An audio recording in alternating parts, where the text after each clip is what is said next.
Tá, imaginem a seguinte cena.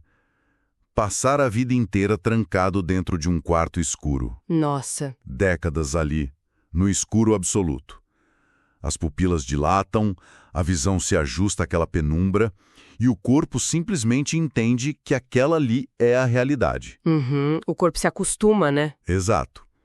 Aí, de um segundo para o outro, a porta é arrombada e quem estava lá dentro é arrastado para fora. Ai, Direto sob o sol do meio-dia no deserto.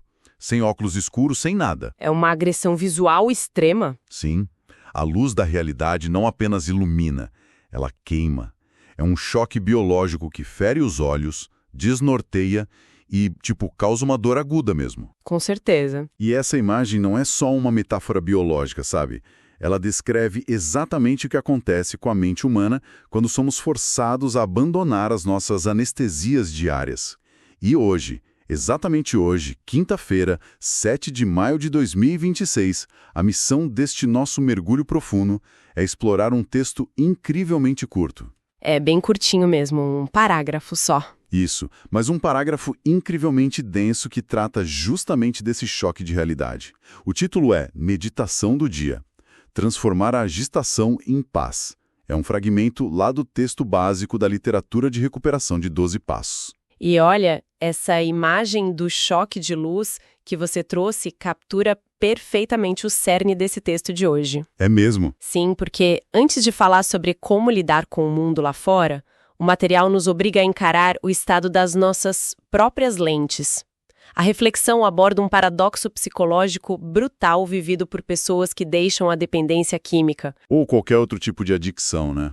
Exatamente. O texto contrasta muito bem o estado de quando usávamos, onde existia uma dormência generalizada, com a realidade de estar limpo. E a descoberta imediata de quem passa por essa transição, Não é nada zen, imagino. longe disso. Não é uma paz angelical ou uma iluminação suave. O texto afirma que, ao abandonar as substâncias, essas pessoas descobrem que são, entre aspas, particularmente sensíveis ao mundo que as rodeia. Nossa. A anestesia vai embora e, de repente, cada tragédia, cada conflito e cada injustiça do mundo bate no sistema nervoso sem nenhum tipo de filtro. Ok, vamos desvendar isso porque essa dinâmica não se aplica apenas a quem está se recuperando de uma dependência química crônica. De jeito nenhum. Se a gente pensar no nosso mundo hoje, o volume de informações e tragédias globais que é despejado nos nossos celulares a cada minuto é ensurdecedor. É uma sobrecarga absurda. Total. Qualquer pessoa que pare de se anestesiar, seja com redes sociais, consumo desenfreado, excesso de trabalho, e preste atenção nua e crua ao que acontece ao redor, vai sentir essa mesma hipersensibilidade dolorosa. É a mesma mecânica. Pois é. E o texto aponta que, na época do uso ativo, as pessoas cresciam habituadas à violência. Elas ficavam meio que protegidas pelo que o autor chama de nevoeiro da adicção. O que é fascinante aqui é um mecanismo neurológico por trás desse nevoeiro, sabe? Como assim? É que o cérebro humano não foi desenhado para processar o trauma de 8 bilhões de pessoas simultaneamente. Ah, sim, claro. A nossa arquitetura evolutiva foi moldada para lidar com os perigos de uma tribo pequena. 100 e poucas pessoas, no máximo. Isso, uns 150 indivíduos. Então, quando o sistema nervoso é bombardeado por ameaças constantes, guerras do outro lado do mundo, crises climáticas, colapsos na economia, ocorre uma sobrecarga na amígdala. Que é aquela região do cérebro responsável por processar o medo, certo? Exatamente. E diante de uma ameaça que a gente não pode combater e da qual também não dá para fugir, a mente entra num estado de congelamento, uma dissociação. Um curto-circuito. Isso. O nevoeiro que o texto menciona não é uma falha moral das pessoas. Inicialmente, ele é um mecanismo de sobrevivência. É o cérebro dizendo, isso é dose demais, precisamos desligar os disjuntores da empatia para continuar funcionando. O que, parando para pensar, joga uma luz enorme sobre uma questão muito, muito incômoda para todos nós. Qual seria? Pensa bem, se a clareza mental, se estar presente e estar limpo significa religar esses disjuntores, e sentir toda essa dor e confusão batendo de frente? Sim. A pergunta natural é: por que não voltar para o nevoeiro? Ah, essa é a grande armadilha. Porque, veja bem, o texto fala sobre ser particularmente sensível ao mundo. Se a realidade fere tanto, por que a anestesia não seria a escolha mais lógica? Entendo. Lutar contra o instinto de fugir de volta para a escuridão daquele quarto fechado deve ser algo quase insuportável quando a luz machuca tanto a visão. É uma luta diária. E a resposta para isso, do ponto de vista psicológico, está na função da própria dor. Como assim, a função da dor? Quando a anestesia passa, a dor não está lá só para castigar. Ela serve como um sinalizador de que algo exige atenção. Voltar para o nevoeiro significa, no fundo, abrir mão da própria agência, da capacidade de viver e não apenas existir. Nossa, viver em vez de só existir. Forte isso. E o autor do texto entende que essa nova sensibilidade traz um problema tático imenso no dia a dia. É por isso que a meditação avança para uma constatação muito direta sobre o nosso fluxo de informações. O que ele diz? O material diz explicitamente que há dias em que não compensa ouvirmos as notícias.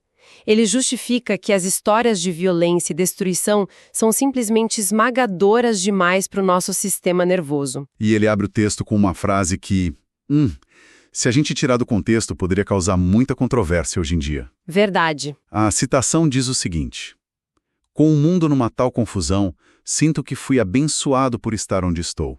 Pode soar bem alienado à primeira vista, mas se ligarmos isso ao panorama geral da psicologia da compaixão, a gente entende que essa frase é a chave para não sucumbir à fadiga da empatia. Fadiga da empatia. Sim.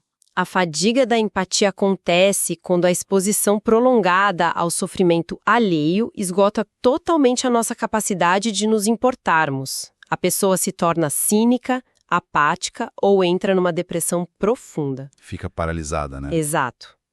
Então, quando o autor diz que se sente abençoado, apesar da confusão do mundo lá fora, trata-se de um ancoramento cognitivo. Não é que ele esteja celebrando o caos global. Ele não está batendo palmas para a tragédia. De forma alguma. É o reconhecimento vital de que, em meio a um naufrágio absoluto, ele conseguiu encontrar um pedaço de madeira para flutuar. É uma gratidão crua e real pela própria sobrevivência mental. Aqui é onde a coisa fica realmente interessante, porque a gente precisa colocar isso sobre uma lupa crítica, não acha? Vamos lá. Se a ferramenta sugerida para lidar com um mundo em chamas é simplesmente desligar as notícias nos dias ruins e se concentrar na própria bênção e no próprio porto seguro, nós não estamos flertando perigosamente com a alienação? É uma crítica comum. Porque, olha, em uma sociedade que nos cobre um posicionamento constante sobre tudo, fechar a janela para não ver a tempestade não soa como uma ignorância voluntária. O próprio texto traz essa angústia de quem quer mudar as coisas quando ele pergunta o que é que podemos fazer então para torná-lo um lugar melhor. Sim. Ele não foge dessa pergunta. Pois é. Mas se a resposta for apenas o isolamento protetor, quem é que assume a responsabilidade de consertar o que está quebrado lá fora? É uma tensão ética real. E, há uma pressão cultural moderna que dita que, para ser uma pessoa virtuosa hoje, você precisa estar perpetuamente informado e perpetuamente indignado. Indignação 24 horas por dia nas redes. Exatamente. O problema é que a indignação crônica não é um combustível sustentável. Ela queima o motor. Verdade. O que o texto dessa literatura de recuperação propõe não é fugir da responsabilidade moral, é aplicar o princípio da triagem de emergência. A lógica é implacável. Uma pessoa que está se afogando na própria angústia ou afundada no próprio medo não tem utilidade nenhuma para ajudar quem quer que seja. Ah, é a clássica regra das máscaras de oxigênio em um avião despressurizado. Precisamente o mesmo princípio. Coloque a sua máscara primeiro antes de ajudar os outros. E mais do que isso, a resposta do texto para aquela pergunta de como tornar o mundo um lugar melhor envolve uma mudança radical de eixo. Para onde esse eixo vai? Em vez de lutar para controlar a macroestrutura do mundo, algo que invariavelmente gera aquela sensação horrível de impotência, o texto orienta a redirecionar essa energia psíquica para o que pode ser controlado. O interno, então. Isso. É sugerido buscar o conforto na prece e na meditação. O autor afirma que quando as coisas parecem viradas do avesso, o contato com um poder superior acalma no meio da tempestade. Isso permite que a pessoa reaja aos medos com paz e se mantenha centrada num caminho espiritual. O uso do termo poder superior, junto com o foco na meditação, cria um escudo fascinante aqui. Um escudo de sanidade, eu diria. Sim, porque quando o noticiário despeja a próxima grande tragédia econômica ou mais um desastre geopolítico no nosso colo, o nosso instinto primário é tentar segurar o teto da casa com as próprias mãos. É bater o desespero. A gente quer argumentar, quer debater, a gente tenta resolver o problema do mundo inteiro no meio da nossa sala de estar. E o que a prece e a meditação fazem na prática é retirar a pessoa da posição de gerente geral do universo. Isso levanta uma questão importante sobre a arquitetura do estresse humano. Todo o nosso sofrimento agudo vem da discrepância entre o que queremos que aconteça e a realidade objetiva que nós não podemos controlar. Aquela briga com a realidade. Exato. Quando o texto propõe entregar a agitação a um poder superior, seja qual for a compreensão que a pessoa tenha desse conceito, viu? Pode ser algo religioso, filosófico, ou até a simples aceitação da força da natureza. Sim, independe da crença específica. Isso. O que acontece ali é uma profunda intervenção cognitiva. A necessidade de microgerenciar o futuro é terceirizada. A amígdala, aquele nosso centro de alarme do cérebro, finalmente recebe a mensagem de que não precisa mais ficar em estado de alerta máximo, tentando impedir a tempestade. Porque a tempestade está fora da jurisdição dela. Perfeito, a tempestade não é o problema dela. Sabe a imagem que me vem à cabeça? É a diferença entre tentar parar um furacão com o peito aberto e encontrar o olho do furacão. Nossa, ótima analogia. Porque, se olharmos para a estrutura física de um ciclone de categoria máxima, as paredes ao redor estão girando de maneira ensurdecedora a mais de 200 km por hora. Destruindo estruturas, arrancando árvores, é o caos absoluto das notícias, da agressividade diária, do trânsito, das crises. Um barulho ensurdecedor. Mas o centro geográfico exato daquela tempestade Possui pressão atmosférica muito baixa e ventos absolutamente calmos. O céu no centro de um furacão costuma ser claro. Exato. E o detalhe vital dessa sua analogia é que a pessoa que atinge esse centro não saiu da tempestade. Não, ela ainda está lá. Ela ainda está cercada pelo mundo caótico. O furacão ainda existe, gira e ruge ao redor dela. Mas ao utilizar a meditação e o ancoramento interno, essa pessoa escolheu deliberadamente não girar na mesma velocidade que a destruição externa. Ela não é engolida pelo giro. Exatamente. Ela mantém a sua integridade estrutural. E é essa manutenção da sanidade que permite a verdadeira ação construtiva, o que, aliás, nos leva à parte mais transformadora e prática dessa reflexão diária. Exato, porque o texto não termina no indivíduo, no eu. Não mesmo. Depois de estabelecer toda essa base de autoproteção e de gestão da dor, ele volta a lente para o coletivo de uma forma muito elegante. A conclusão do material afirma o seguinte: ao vivermos nós próprios em paz, convidamos um espírito de paz a entrar no nosso mundo. É lindo isso. E o mecanismo para que isso aconteça é cristalizado num compromisso muito específico. A meditação de hoje fecha com o clássico mantra das salas de recuperação. Ele diz: só por hoje vou aumentar a paz no mundo, ao viver, falar e agir de forma pacífica na minha própria vida. Essa transição do micro para o macro revela uma sofisticação sociológica enorme, sabia? Por quê? Porque o cérebro humano simplesmente paralisa diante de tarefas gigantescas e atemporais.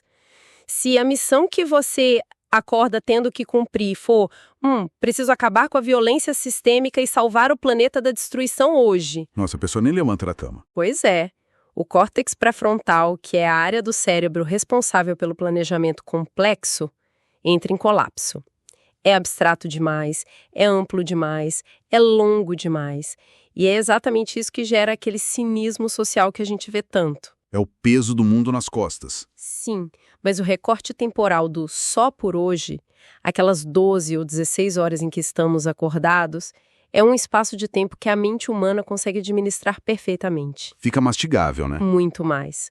Comprometer-se a não ser agressivo numa resposta de e-mail irritante ou ter paciência numa fila de supermercado nas próximas 24 horas, isso devolve a nossa sensação de agência. Então, o que tudo isso significa para quem nos ouve? Significa que a revelação silenciosa desse pequeno texto é que a paz mundial não é apenas um grande tratado assinado por lideranças globais numa sala super luxuosa. Longe disso. Nós aumentamos a paz mundial não necessariamente com grandes discursos revolucionários, mas simplesmente quando paramos de somar o nosso próprio desespero e a nossa própria raiva reativa à já estratosférica conta de caos que o mundo tem. É um conceito de matemática relacional.